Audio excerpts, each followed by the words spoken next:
हाथ में आते ही कि मैंने अपनी सारी किताबें वगैरह बंद कर दी। जो मैं लाइब्रेरी छोड़ जाता था वो भी छोड़ दिया, और सब चीजें बंद करके हो गया था कि भाई अपना कहीं नहीं होना, अपन प्राइवेट करेंगे। ऐसे ऐसे है, मैं तो 12 12 घंटे बैठ लिया और खूब पढ़ाई कर ली, खूब लिख लिख के देख लिया, पर कहीं कुछ हो ही नहीं रहा। लिख के भी पढ़ लिया, वैसे भी याद कर लिया, क्वेश्चन भी कर लिए, वीडियोस भी ले ली, कोचिंग भी हो गई, पर कहीं कुछ हो ही नहीं रहा।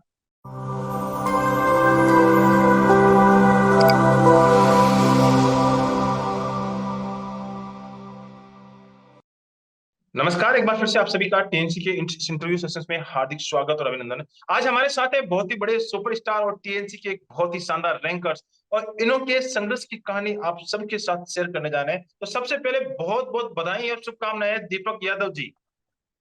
Thank you sir. नमस्ते। एक बहुत ही अच्छी रैंक आपने एसजीपीजे के अंदर हासिल की है, ऑल इंडिया रैंक 23। बहुत बड़ी रैंक, 2 डिजिट के अंदर रैंक लाना बहुत ही बड़ा काम होता है, और वो आपने काम करके दिखाया है। इसके लिए भी पूरे टीएनसी परिवार की तरफ से बहुत बहुत बधाई और शुभकामनाएं। आप हमेशा ऐसे ही थैंक यू काम सर। करते हैं और थैंक यू। अच्छा अचीवमेंट लेते रहे। तो इस इंटरव्यू को हम शुरुआत करने जा रहे हैं। इस इंटरव्यू के अंदर बहुत सारे बच्चों को आपके जो आपने स्ट्रेटजी यूज की उसका फायदा मिलने वाला है, और बहुत सारे बच्चों को इस इंटरव्यू से मोटिवेशन भी मिलने वाला है। तो सबसे पहले हम इस इंटरव्यू की शुरुआत करने जा रहे हैं, और इस इंटरव्यू में सबसे पहले आपके अपने इंट्रोडक्शन से बताएं कि आप कहां से आते हैं, और साथ ही साथ आपने नर्सिंग कहां से की है। हाँ जी सर। सर मैं राजस्थान के अलवर डिस्ट्रिक्ट में बहरोड तहसील है, वहां से 18 किलोमीटर दूर मेरा गांव पड़ता है, शिवदान सिंहपुरा नया गांव बोलते हैं, मैं वहां से बिलोंग करता हूँ। और मैंने नर्सिंग बीकानेर से की थी। 2016 अक्टूबर में मेरा एडमिशन हुआ था, और मैं अगस्त 2021 के अंदर पास आउट हुआ था वहां से। उसके बाद ओके। में फिर मैं वहां से जयपुर शिफ्ट हुआ था। ओके, अगर आपने 21 में जस्ट आप पास आउट हुए, ओके, उसके जी बाद जी। आप बताएं कि जब जब आपने जस्ट पास आउट हुए, तो पास आउट होने के बाद आपने सोचा होगा कि यार एक गवर्नमेंट जॉब मिल जाए। उसके लिए आपने क्या स्ट्रेटजी बनाई। हाँ जी सर, बिल्कुल सोचा था कि भाई अब डिग्री पूरी हो गई है तो अब नौकरी तो चाहिए, तो प्लान यही था कि सरकारी नौकरी करनी है। तो उस टाइम पे मैंने अपने साथियों को देखा था, वो सब कह रहे थे कि भाई कोचिंग करनी है, कोचिंग करनी है, और उस टाइम पे कोविड का भी चल रहा था, तो फिर हम लोग तुरंत जयपुर आ गए सारे कि भाई बाद में पता नहीं बैच मिले ना मिले। हम लोगों ने ऑफलाइन कोचिंग ज्वाइन कर ली थी। उसके बाद में सर कोचिंग चली, कोचिंग जाते, वहाँ नोट्स वगैरह बनाते, रूम पे आते, वापस वही नोट्स पढ़ लिया, तो वही एक रूटीन शेड्यूल सेट हो गया था कि भाई सुबह कोचिंग जाओ, शाम को नोट्स हैं वो पढ़ो। फिर उसके बाद में अब नोट्स वगैरह सब कुछ रेडी हो गया था, रिवीजन चल रहा था। फिर उस टाइम पे एग्जाम वगैरह आ गए, नोट सेट आ गया था अक्टूबर में। तो मैंने नोट सेट दिया, नोट सेट हुआ नहीं, इवन क्वालिफाई भी नहीं हुआ था। तो ओके, मेरे को लगा कि ठीक है भाई। पहली बार जब आपने एग्जाम दिया, पूरा आप प्रिपेयर जी हो चुके थे और आपने एग्जाम दिया, तो कोई रिजल्ट नहीं आया, और जी इवन सर, कोई क्वालिफाई। रिजल्ट ही नहीं आया, क्वालिफाई भी नहीं हुआ मेरा। तो मेरे को लगा कि भाई कहीं तो बहुत भारी कमी है। तो मैंने खुद में थोड़ा सुधार किया, और ज्यादा मेहनत करने की कोशिश की। फिर नेक्स्ट नोट सेट में मेरी इतनी कुछ खास रैंक आई नहीं थी, 5000 रैंक आई थी। और नोट सेट से जस्ट पहले मैंने जिपमर दिया था, जिपमर भी मेरा क्वालिफाई नहीं हुआ था। तो मुझे लगा कि भाई ऐसे तो पार पड़ेगी नहीं, ऐसे तो अपन ओके, पढ़ते रह मैं जाएंगे, आपको साथ थोड़ा में सा लगते रह बीच जाएंगे। में स्पेस देना चाहूंगा कि 2021 का नोट सेट दिया, 2022 का जी। नोट सेट दिया, और साथ ही साथ हाँ आपने जी। जिपमेर भी दिया। तीनों एग्जाम हाँ में जी। आपको कहीं पे भी सफलता नहीं मिली। आपने बहुत अच्छी नहीं सर, मेहनत कर कभी रखी भी। होगी, आपने बिल्कुल, आपने बताया कि जिस प्रकार से आपने बिल्कुल सर, बिल्कुल। कोचिंग की, और मेहनत भी आपको लगता होगी आपके इस स्तर पे आपने बहुत अच्छी मेहनत की, लेकिन सिलेक्शन तीनों एग्जामों में नहीं हुआ। तो बहुत बड़ा जी जी। डिप्रेशन के शिकार हो गए होंगे। हाँ सर, बिल्कुल डिप्रेशन का तो ऐसा माहौल हुआ था कि मैंने एक ऐसा समय आ गया था मेरा कि नौ सेट का रिजल्ट हाथ में आते ही कि मैंने अपनी सारी किताबें वगैरह बंद कर दी। जो मैं लाइब्रेरी छोड़ जाता था वो भी छोड़ दिया, और सब चीजें बंद करके हो गया था कि भाई अपना कहीं नहीं होना, अपन प्राइवेट करेंगे। तो फिर मैंने अब जयपुर रह रहे थे, तो फिर मैंने जयपुर के 2 3 प्राइवेट हॉस्पिटल में इंटरव्यू वगैरह दे दिया कि भाई बस अब यही होगा, जो भी सिर पकड़ के बैठ गया था मैं। तो अब जब मैं प्राइवेट हॉस्पिटल में पहुंचा, तो वहां मेरे से अंडर क्वालिफाइड लोग हैं, वो ऊपर बैठे हैं, पेमेंट के नाम पे कुछ है नहीं, और काम इतना ज्यादा। तो मेरे को लगा कि भाई ये मैं कहाँ गया। तो ओके। मेरे जो मित्र हैं जो ऑलरेडी लगे हुए थे, सरकारी नौकरी कर रहे हैं, मेरे जो सीनियर्स हैं, मैंने उन सबसे बात की कि भाई ऐसे ऐसे है, मैं तो 12 12 घंटे बैठ लिया और खूब पढ़ाई कर ली, खूब लिख लिख के देख लिया, पर कहीं कुछ हो ही नहीं रहा। लिख के भी पढ़ लिया, वैसे भी याद कर लिया, क्वेश्चन भी कर लिए, वीडियोस भी ले ली, कोचिंग भी हो गई, पर कहीं कुछ हो ही नहीं रहा। तो उन्होंने एक चीज बोली कि तेरा रूटीन कैसा है। मैं कहा बॉस जैसा नॉर्मल रूटीन रहता है वैसा ही है। यही से मेरे दोस्तों ने बोला कि यार, मगर जैसा नॉर्मल एक इंसान पढ़ना चाहिए, भाई सुबह उठो पढ़ाई कर लो, हो गया। तो उन्होंने बोला कि ऐसे नहीं, तू पढ़ता कैसे, कोई टेस्ट सीरीज है, कोई शेड्यूल ले रखा। मैं कहा यार ऐसा तो मैंने कुछ नहीं लिया, मैंने तो बस कोचिंग खत्म करी है अपनी। तो उन्होंने बोला कि नहीं, तू एक टेस्ट सीरीज ले। तो मैंने उन्हीं से सजेशन मांगा कि मैं कहा आप लोग बताएं भाई, आप लोगों का सिलेक्शन हुआ है, आप ही सजेस्ट करो कौन सी लेनी चाहिए। तो गुड उन्होंने गुड मुझे गुड। बताया कि आप टीएनसी ज्वाइन कर लो। तो मैं कहा टीएनसी में कैसे क्या है, फिर उन्होंने बताया कि दो चीज है टीएनसी में। एक आपको एमसीक्यू वाला बैच मिलेगा कि उसमें आपके वीडियो एमसीक्यूज होंगे, और एक टेस्ट सीरीज होगी। एटलीस्ट तू ये तो कर ही ले, और अगर तेरे को सुटेबल लगे तो तू पूरा बैच ज्वाइन कर, कि जिसमें तेरे को वीडियो लेक्चर्स भी अवेलेबल हो। तो मगर कोचिंग तो मैंने कर रखी है, बट एटलीस्ट मैं वीडियो एमसीक्यू तो ले लूं, कम से कम रैशनल तो पता होगा कि भाई क्वेश्चन कैसे करना है, या पेपर की गुड। स्ट्रेटेजी क्या होनी चाहिए। तो फिर सर मैंने टीएनसी, जब उनका सजेशन आया तो मैंने नोट सेट के जस्ट बाद में टीएनसी ज्वाइन कर ली थी। Test series, test series start हुई। अब वो डेली एग्जाम आते, तो शुरू शुरू में लगता कि यार अब अपन फाड़ देंगे इस बार, अब अपन खाता खोलेंगे। तो जब मैंने टीएनसी का वो शेड्यूल आया, अब मेरा शेड्यूल के हिसाब से कोई प्रिपरेशन ही नहीं थी कि भाई कैसे क्या करना है। जस्ट वो रैंडम जो भी चीज पड़ी, तब शेड्यूल में एडजस्ट होने में टाइम लगता है। तो मेरी बिल्कुल इनिशियली बिल्कुल। रैंक आई 4,000, 3,500, 3,000। मैं कह रहा अभी भी पार नहीं पड़ रही। टेस्ट सीरीज भी ले ली, अब ये टेस्ट सीरीज के पैसे डूब गए। मैंने उनको वापस फोन किया। बिल्कुल बिल्कुल, ऐसा ही फीलिंग आती है जब पहली बार बहुत बड़ी रैंक आती है, तो ऐसा लगता है कि यार मैं किस जगह पे आ गया हूँ। और ऐसा लगता है कि हाँ मैंने जी, तो इतनी मेहनत कर रखी है और मेरा स्कोर भी बिल्कुल नहीं आ रहा बिल्कुल है। और बिल्कुल। ये एग्जाम के अंदर हर बच्चे को फीलिंग आता है। और मैंने अभी जस्ट एसजीपीजे का जब एग्जाम बच्चे देख के आए थे, और मैंने एक हाँ जी, इंटरव्यू सेशन किया था और बहुत सारे लाइव सेशन किया था, तो उसमें बच्चे बोल हाँ रहे थे जी, हाँ सर जी। 80% वो मार्क्स जाएगी, ये जाएगा वो जाएगा। लेकिन उनको हकीकत कुछ पता नहीं नहीं थी आता। कि भैया पीछे बड़ा खेल खेला जा रहा है, कि आप जो हाँ सोचते हैं जी, वो बस वैसा बस बस। नहीं होता है। बस चलो, आप बहुत वही अच्छी स्टोरी चीज। बता रहे हैं, आप इसको कंटिन्यू कीजिए। तो मेरे दिमाग में ये चल रहा है कि मैं कहा यार मैं पैसे वापस ले लूंगा, कोचिंग छोड़ दूं तो क्या पता और कुछ कर लूं, पर मैं कहा यार अब ऐसे तो रिफंड भी नहीं करेगा कोई इंसान। फिर मैंने वापस सही। बॉस को फोन किया कि मैं कहा यार ये चीज चल रही है, तुम्हारा हुआ था, तुम बताओ कैसे रहा क्या रहा। उसके बाद में ये हुआ कि अब रैंक ही नहीं आ रही, पैसा भी डूबता दिख रहा है। तो मैं कहा यार इतना पैसा लगा दिया, कुछ हो भी नहीं रहा, आप बताओ मेरे को मैं क्या करूं, मैं परेशान हो चुका हूँ। आपने तो भाई यहाँ एक तरह से दरवाजे में उंगली दे दी मेरी, पहले हाँ ही ठीक हाँ। था मैं। तो उन्होंने बोला कि भाई तू पहले शेड्यूल को पढ़ तो सही, तुम पेपर करो तो। फिर उन्होंने पूछा कि तेरी स्कोरिंग क्या रहता है। मैं कहा हाँ, मैं तो 100 के 100 अटेम्प्ट कर देता हूँ। बोले 100 के 100 क्वेश्चन आते तेरे को। मैं कहा क्वेश्चन ना हो अटेम्प्ट पूरे करूँ, कैसे दिए। तो उनका ये रहता है कि भाई जब तू 100 के 100 कर देगा, उसमें से तेरे कितने सही होते हैं। मैं कहा सही हो जाते हैं यार, 50-60 क्वेश्चन तो सही हो ही जाते हैं। तो बोले तेरी रैंक कहाँ से आएगी। सही ना बात तो है। तू क्वेश्चन को एनालाइज करता है कि भाई ये मेरा क्वेश्चन इस टॉपिक से आया हुआ है, ये टॉपिक मेरा वीक है, ये सेक्शन मेरा वीक है, मैं इस पर ध्यान दूं। मैं कहा बात तो ये भी सही है। फिर शायद आपको याद होगा मैंने आपको भी कॉल किया था कि मैं कहा सर मेरे साथ ये बिल्कुल चीज हो बिल्कुल। रही है। तो उस टाइम पे आपने जो कहा था कि भाई एटलीस्ट आपके जो वीक टॉपिक्स हैं उनको आप एक नोटपैड पे लिख लो, स्टिकर चिपका दो कहीं पे, कि भाई ये हम्म। आप यकीन नहीं करेंगे सर, इवन मैं लेके बैठा हूँ मेरा आ, ये अभी भी मेरे पास वो सारे स्टिकर्स रखे हुए हैं जो मेरे वीक सेक्शंस के थे। मैं आपको दिखा दूं, ये देखिए, अभी भी मैं वो पूरा लेके बैठा हूँ। गुड गुड वो गुड, सारे बहुत मैंने लिख अच्छी के बात। चिपका के रखे हुए थे कि मेरा यहाँ यहाँ से वीक पोर्शन है, ये टॉपिक मेरे को आते नहीं है, या ये क्वेश्चंस मेरे बार बार गलत हो रहे हैं, वो मैंने लिख के पूरी दीवार भर दी थी अपनी लाइब्रेरी की। गुड गुड फिर उसके गुड बाद गुड। में धीरे धीरे इम्प्रूवमेंट हुआ। फिर जब जहाँ 30 क्वेश्चन गलत होते थे वहां मैंने छोड़ना स्टार्ट किया कि भाई नहीं आता, मैं नहीं कर रहा। धीरे धीरे वो आदत बनी, फिर 30 से 20 गलत हुए, 20 से 10 गलत हुए। अब वो जो रैंक थी वो जो 3,500-4,000 आ रही थी, वो 1,000 में आ गई। 1,000 से वो अंडर 500 भी आई, और फिर वो अंडर 100 भी रैंक आई है। इवन वो गुड। अंडर 30 जो टॉपर्स बच्चे रहते थे उनमें भी 2-4 बार नाम आया, तब फील हुआ कि भैया अब आए हैं हम कंपटीशन में। और जो ओके। मेरे को सबसे बेस्ट चीज लगी रैंक की, कि भाई जिस जो चीज आपको मजबूर कर देना कि आप पेपर दे के जस्ट बैठे हो, क्योंकि मैं 10 बजे पेपर करने बैठता, 10 से 11 बजे पेपर दिया, 11:30 बजे रैंक आ गई। आज भी 3,500 आई है, आज भी 3,500 आई है। तो वो वाला जो चीज हो रहा था ना कि हैंड टू हैंड आपको रिपोर्ट कार्ड मिल रहा है, आपका हैंड टू हैंड आपको नेगेटिव असेसमेंट मिल रहे हैं, और जो आपके जो भी क्वेश्चन गलत हो रहे हैं तुरंत के तुरंत वहां पे आपको जवाब मिल गया कि भैया ये क्वेश्चन गलत है, इसका ये रैशनल है, यहाँ आप वीडियो देख लो, आप बैच ले लो पूरा। हर चीज एकदम परफेक्ट थी। तो जो एक बोलते हैं कि भाई लेडर बाय लेडर आदमी ऊपर बढ़ता है, वो जब एक बार शुरुआत हुई, तो मेरा यूं था कि भाई इस बार मेरा एग्जाम निकल जाएगा, इस बार मैं ओके, फुल कॉन्फिडेंस। आपको पहले से ही एक अंदाजा होने लग गया था कि इस बार शायद आपकी बार अच्छी अच्छी मजबूत तैयारी है और इस बार हाँ सिलेक्शन जी, होना हाँ तय जी, है। हाँ जी, हाँ यानी एग्जाम देने से जी, पहले बिल्कुल। एक फीलिंग आ गई कि भैया 3 एग्जाम में तो फेल हो चुके हैं, लेकिन इस बार फीलिंग अच्छी आ इस रही बार है। निकल जाएगा। और टीएनसी के साथ अपने मजबूती के साथ तैयारी कर लिए, कुछ तो बड़ा होने वाला है। हाँ जी, हाँ जी, वो मेरी दोस्त है, तो मैंने जिन्होंने मेरे को टीएन से सजेस्ट किया था, अंकिता, उन्होंने भी मेरे को बोला कि अरे तू निश्चिंत होकर पेपर दे, तू टीएनसी के पास गया, तेरा हो जाएगा। मैं कहा ठीक है, देखते हैं भैया। मैं एग्जाम दे के बाहर निकला, इवन वो भी बहुत अच्छी रैंक कर रही है, नो सेट में उसके 94 रैंक थी। Good good. तो मैं वहां से पास आउट हुआ, सॉरी पास आउट का नाम है, मैं एग्जाम सेंटर से जस्ट बाहर निकला, तो मेरे को ये था कि भाई अपना हो गया, एग्जाम हो गया, ओके। रैंक का नहीं पता क्या होगा क्या नहीं। अब मेरे बगल वाले बात कर रहे हैं, यार भाई पूरे क्वेश्चन आते थे यार, इतनी आसान रीजनिंग यार, 80% तो कट ऑफ जाएगी जाएगी। मेरा दिमाग खराब।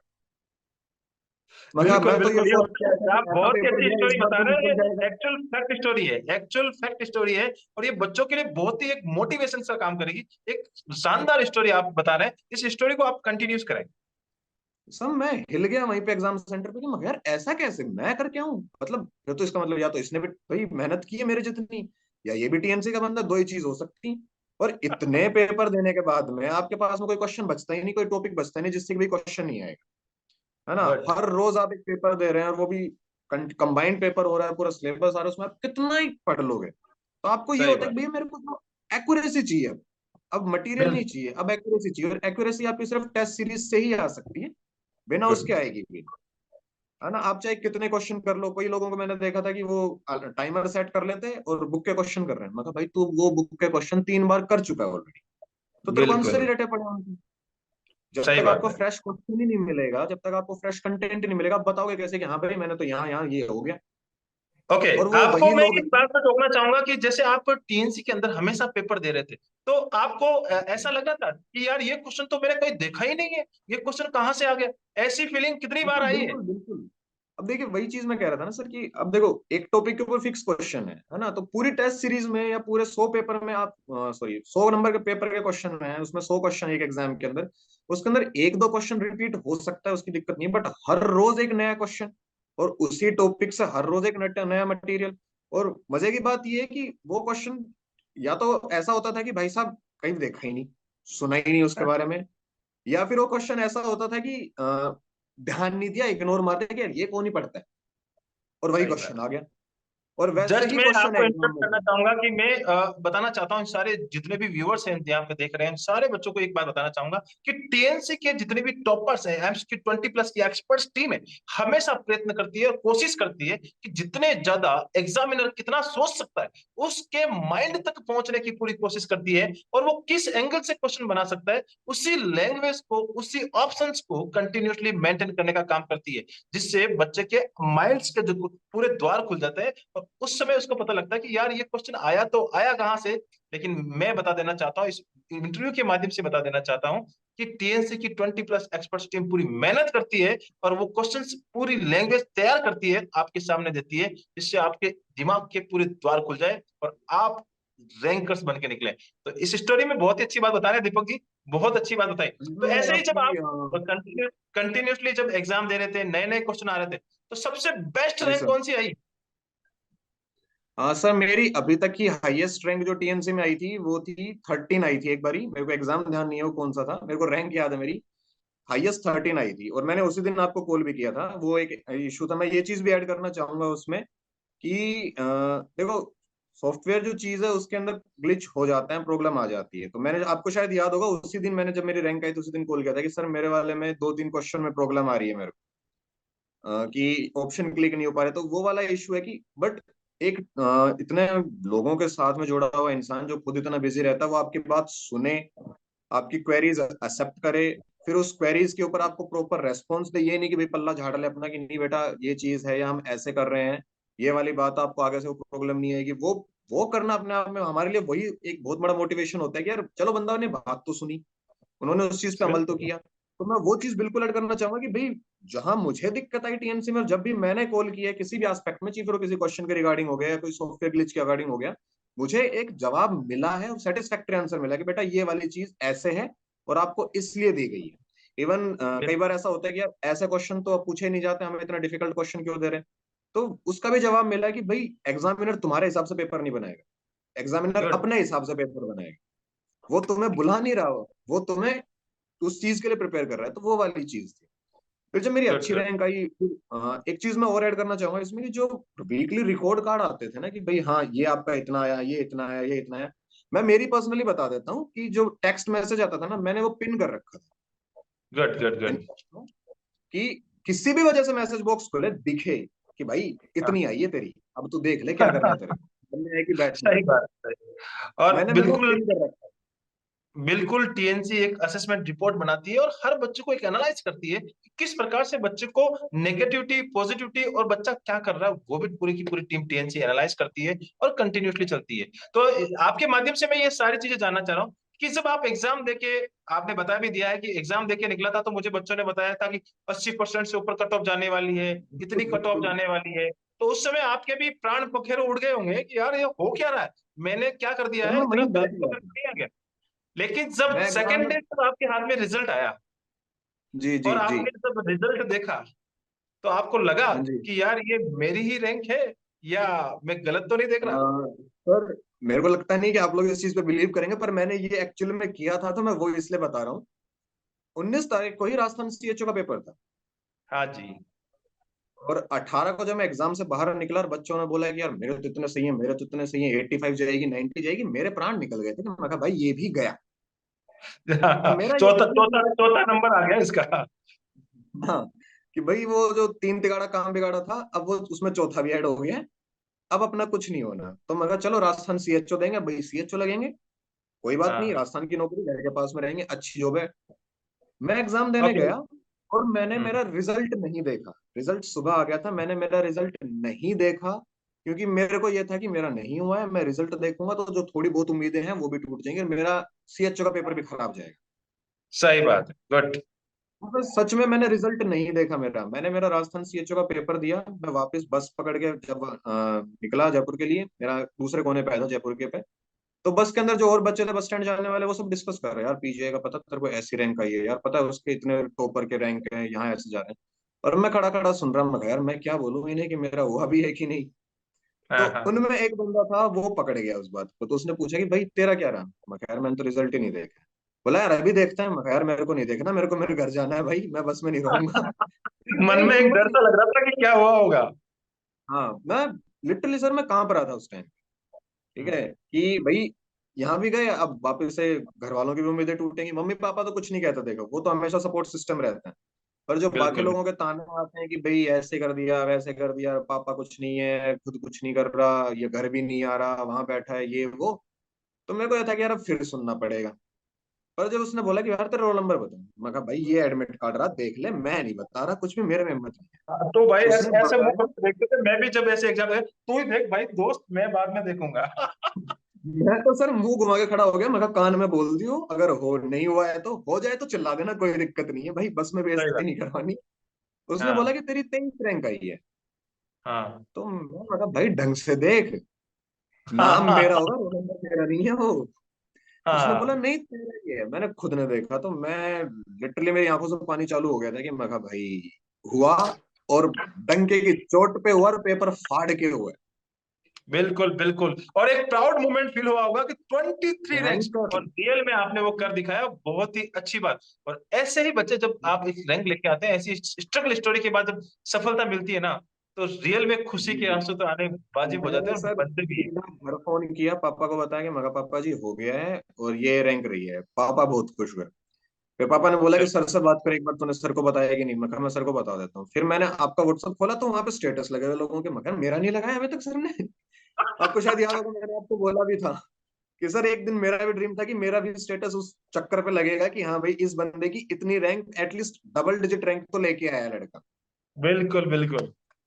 तो फिर मैंने गुड। बस वो आपको सूचना दी, ये वाला सीन सच था सर। में आपने जो आज स्टोरी बताई है वो एक बिल्कुल फैक्ट स्टोरी होती है, जब रियल में जब बच्चे एग्जाम देते हैं इस स्टोरी को फील करेंगे। जितने भी बच्चे इस इंटरव्यू को देख रहे होंगे और इस इंटरव्यू को वो खुद के अंदर ये स्टोरी फील कर रहे होंगे कि हाँ यार, मेरे साथ भी ऐसा ही हो रहा है और ऐसा ही कंटिन्यूसली चल रहा है। तो मैं लास्ट में आपसे एक सवाल और पूछना चाहता हूँ। आपने एक बहुत ही शानदार चीज बताई कि 3 एग्जामों में आप फेल हुए, आपको सफलता नहीं जी मिली, सब कुछ आप जी प्रिपरेशन जी था, लेकिन बहुत सारी स्ट्रेटजी आपको नहीं पता है कि किस प्रकार से खेल को खेलना है, वो आपको नहीं पता जी था। बिल्कुल। और उसके बाद हाँ टीएनसी जी। के साथ आप जुड़े, टीएनसी ने आपको बहुत सारा अच्छा अच्छा कंटेंट दिया, किस प्रकार से प्रिपेयर किया बिल्कुल वो सर। आपने बताया। अब मुझे हाँ आप जी। एक फाइनली ये चीज बताया कि जब आप एग्जाम दे रहे थे और ये सब सारी चीजें हाँ चल जी। रही थी, तो हाँ आपने जी। हाँ कोई जी। ऐसी बुक्स का नाम बताएं जो बच्चों के लिए हेल्पफुल रहे, और वो बुक्स कौन सी थी जो आपको बहुत बड़ा एक मोटिवेशन देती थी या आपकी स्टडी में हेल्प किया करती थी। हाँ सर देखो, apart from the test series और जो एमसीक्यू बैच था, जो मेरे खुद के कोचिंग नोट्स थे थ्योरी के लिए, मैंने सिर्फ वही पढ़े हैं। उसके अलावा अगर थ्योरी की बुक हो तो मैं सिर्फ एनक्लेक्स रेफर करता हूँ, गुड क्योंकि गुड गुड आप जिस फील्ड में उतरे हो उसके अंदर एनक्लेक्स के अलावा और कुछ नहीं है। मैं और किसी बुक, क्योंकि आप अगर कहीं से भी मान लो आपको किसी चीज पर डाउट है तो रेफरेंस तो आप फिर एनक्लेक्स को मानते एनक्लेक्स हो का कि ही है, भाई उसमें बिल्कुल रेफरेंस। बिल्कुल करेक्ट। तो सर मैं थ्योरी के लिए एनक्लेक्स को ही प्रीफर करता हूँ।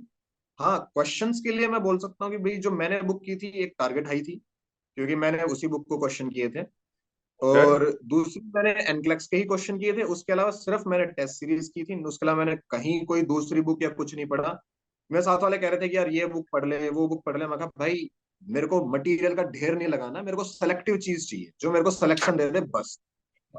बिल्कुल, और आपने एक बहुत ही अच्छी बात बोली है कि ज्यादा मटेरियल का ढेर नहीं चाहिए, एक पिन पॉइंट जो बिल्कुल। चीज चाहिए होती है, एक टैग जस्ट जो वाली लाइन होती है कि कंटिन्यूअसली हाँ पिन जी, पॉइंट और एक क्वालिटी कंटेंट मुझे पढ़ना है और उसी से सिलेक्शन बिल्कुल लेना सर है। बिल्कुल। टीएनसी उसी के लिए जानी जाती है, टीएनसी हमेशा इसी प्रकार से क्वालिटी कंटेंट और किस प्रकार से बच्चों को सिलेक्शन तक पहुंचाए, उसी के लिए टीएनसी जानी जाती है। तो लास्ट में मेरा हाँ आपसे एक जी सर। सवाल है कि जितने भी बच्चे इस इंटरव्यू को देख रहे हैं और आपके जूनियर्स इस इंटरव्यू को देखेंगे और बहुत सारे बच्चे इस इंटरव्यू से मोटिवेट भी होंगे, तो लास्ट में बिल्कुल दीपक जी सर। ये सजेशन दे दीजिए कि जो भी बच्चे इस समय तैयारी कर रहे हैं वो और आपसे हाँ भी जी, अच्छी रैंक लेके आए, तो उनके लिए आपकी तरफ से क्या सजेशंस हैं? बिल्कुल सर। सर सजेशन से पहले मैं बच्चों का ना एक बहुत बड़ा जो डाउट है मैं वो रिमूव करना चाहूंगा कि मैं ऐसा नहीं कह रहा कि भाई ये बहुत बड़ा अचीवमेंट है, बट ऐसा था कि सर मैं सुबह लाइब्रेरी जाता था अपना पढ़ने के लिए, ठीक है। शाम को मैं 1.5 घंटा ट्यूशन पढ़ा के आता था अपना एक्सपेंसेस निकालने के लिए, और उसके बाद मैं वापस लाइब्रेरी जाता था अपना पढ़ने के लिए। ये चीज मैंने सिर्फ इसलिए बताई है क्योंकि बहुत से लोगों के मन में ये रहता है कि यार हमारे पास पैसा नहीं है तो हम कैसे सरवाइव करेंगे सिटी में, या हमारे पास पैसा नहीं है तो हम हमारा एक्सपेंसेस कैसे मैनेज करें। तो भाई अगर मैं मैनेज कर सकता हूँ और मैंने रैंक भी निकाली तो तुम भी कर सकते हो, है ना। और अगर आप जयपुर में रह रहे हैं तब तो बिल्कुल कर सकते हैं, क्योंकि जयपुर में बहुत ट्यूशंस अवेलेबल है, बहुत हैं। इवन आप जहां भी रह रहे हो ना सोसाइटी में आसपास आपको 3-4 ट्यूशन मिल जाएंगे। आपका रिफ्रेशमेंट का रिफ्रेशमेंट हो गया कि भाई मैंने रिफ्रेशमेंट चाहिए, मेरा ब्रेक चाहिए, आपका वो भी हो गया। और भाई इनकम आ रही है आपकी, आप अपने सही बात। एक्सपेंसेस मैनेज कर सकते हो। आप ये चीज नहीं कह सकते कि भाई मेरा पैसा, यार मेरे पास पैसा नहीं है, यार घर वालों ने पैसा नहीं भेजा, यार मैं सिटी में रह के। क्योंकि सर गुड गुड मेरा ये मानना था कि मैं घर पे रह के नहीं पढ़ पा रहा, घर पे रह गुड के मेरी गुड। तैयारी नहीं हुई। मैं ये नहीं कह रहा कि भाई घर पे तैयारी नहीं होती, घर पे बिल्कुल तैयारी होती है, जिनकी घर पे होती है उनको घर पे करनी चाहिए। बट मेरी हम्म। नहीं हो रही थी तो मैं सिटी में रहने लगा, इसीलिए मैंने ट्यूशन स्टार्ट किया कि भाई मेरे को अपने एक्सपेंसेस कंट्रोल करना चलो, है ना। बहुत अच्छी बात। और सजेशन और के एक लिए सर मैं ये कहना चाहूंगा कि मेरा पर्टिकुलर ये सजेशन है खास तौर से फ्रेशर्स के लिए, भाई तुम लोग ले लो, कॉम्बो लो, इनफैक्ट टेस्ट सीरीज भी क्या पूरा कॉम्बो लो, ताकि तुम्हें प्रॉपर वीडियो लेक्चर्स मिले, प्रॉपर क्वेश्चंस मिले, और टेस्ट सीरीज से तुम्हारा जो रूटीन चल रहा है, जो फ्लो चल रहा है कि भाई मैं कितना दलदल में हूँ कितना पानी में हूँ, वो वाली चीज क्लियर हो जाए, है ना। जब तक तुम्हें यही नहीं पता होगा कि तुम्हारा मटेरियल क्या है और तुम्हारे टेस्ट सीरीज क्या है, तुम कुछ नहीं होगा। और चलो जो बहुत जिन्होंने ही कोचिंग कर ली है उनके लिए तो सर मेरा खास तौर से मेरे पास, भाई तुम कुछ मत करो, तुम टेस्ट सीरीज ले लो और वीडियो एमसीक्यू ले लो, तुम्हारा बेड़ा पार हो जाएगा। ओके, बहुत ही अच्छा सजेशन आपने, एक बहुत ही जो आपके सीनियर ने आपको सलाह दी थी और वही सलाह आप सारे बच्चों को देना चाह रहे हैं बिल्कुल सर। कि भैया टीएनसी के बिल्कुल। साथ आज से जुड़ जाओ और बेड़ा पार हो जाएगा, और ये सजेशंस आपके सारे बच्चे मानेंगे और कंटिन्यूसली टीएनसी के साथ हार्ड वर्क करेंगे और टीएनसी की टीम भी उनके साथ कंधे से कंधा मिला के हार्ड वर्क करेगी। इस इंटरव्यू सेशंस को अटेंड करने के लिए दीपक जी आपका बहुत बहुत धन्यवाद। आप थैंक यू हमेशा सर। अपने माता पिता का नाम, जहां से आपने नर्सिंग की उस इंस्टीट्यूट का नाम, साथ ही साथ टीएनसी का नाम रोशन करते रहे। जय हिंद, जय भारत, वंदे मातरम। थैंक यू जी सो सर, मच। नमस्ते सर।